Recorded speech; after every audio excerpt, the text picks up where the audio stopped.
Guys welcome to new vlog new day new vlog. आज चाहिँ हामी चोबार घुम्न आएको छौँ है। पानी परिरहेछ, मौसमले challenge हानिरहेछ। A few moments later. आज चाहिँ मौसमले धेरै च्यालेन्ज हानिरहेछ होइन। हामी चाहिँ चोबार डाँडा घुम्न आएको छौँ। सो सबैजना आउनु भएको छ कि छैन, नआउनु भएको चाहिँ सबैजना आउनु होला है त।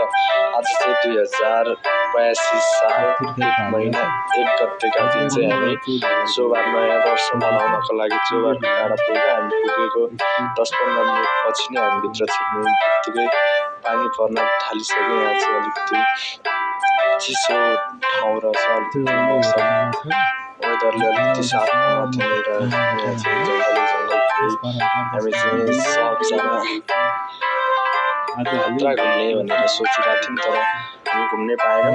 अहिले चाहिँ हामी बाहिर आइसक्यौँ। बाहिर चाहिँ ठुलो केटीले चाहिँ मलाई हेर्छ होइन। र मौसम चाहिँ पानी नपरेको भए चाहिँ एकदमै दामी थियो होइन।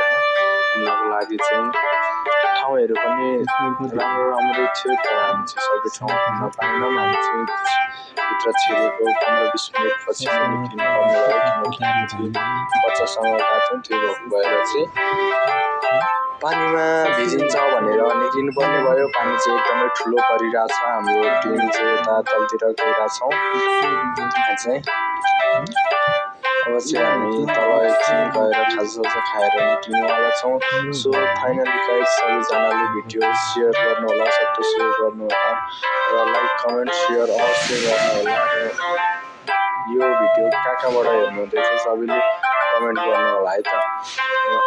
अनि यहाँ चाहिँ हाम्रो भान्जो र अनुज छ र म चाहिँ यहाँ भिडियो बनाउँदै हुँदा चाहिँ अगाडि चाहिँ दिदीहरू छन्, केटीहरू गाई नाचिरहेछन्। गर्लफ्रेन्डलाई घुम्नु लिएर जानलाई चाहिँ एकदमै बेटर ठाउँ रहेछ है चोबारको डाँडा चाहिँ। अहिले चाहिँ हामी चाहिँ रोड पाइसक्यौँ। पानी परेको भएर पुरै जाम छ होइन। पानी ठुलो परिरहेछ तर भिडियोमा देखाएको छैन होइन। यहाँ चाहिँ बाटो काट्नको लागि लाइन छ, जाम भइसक्यो। एकैछिनमा गाडी नै नकुद्ने ठाउँमा, गाडी एकदमै कम मात्रामा कुद्ने ठाउँमा चाहिँ अहिले एकदमै धेरै जाम भइरहेको छ यहाँ चाहिँ होइन। आज नयाँ वर्ष पनि हो, त्यही भएर पनि होला। अब हामी चाहिँ यहाँबाट बाटो काटेर उता जानेछौँ होटलतिर। एकछिन पानी रहन्जेलसम्मलाई उता लाग्नको लागि जानेछौँ हामी चाहिँ एकछिन बस्नको लागि। त्यो भेल बग्ने पानी आइसक्यो। यहाँ चाहिँ देखिरहेछ पानी ठुलो पानी परिरहेछ, गुडुङ पनि हुँदैछ। मौसमले एकदमै च्यालेन्ज हानिरहेछ यहाँ चाहिँ होइन। र अब हामी चाहिँ यहाँ बस्नेछौँ। यहाँबाट म अब सर्ट देखाउँदैछु तपाईँहरूलाई।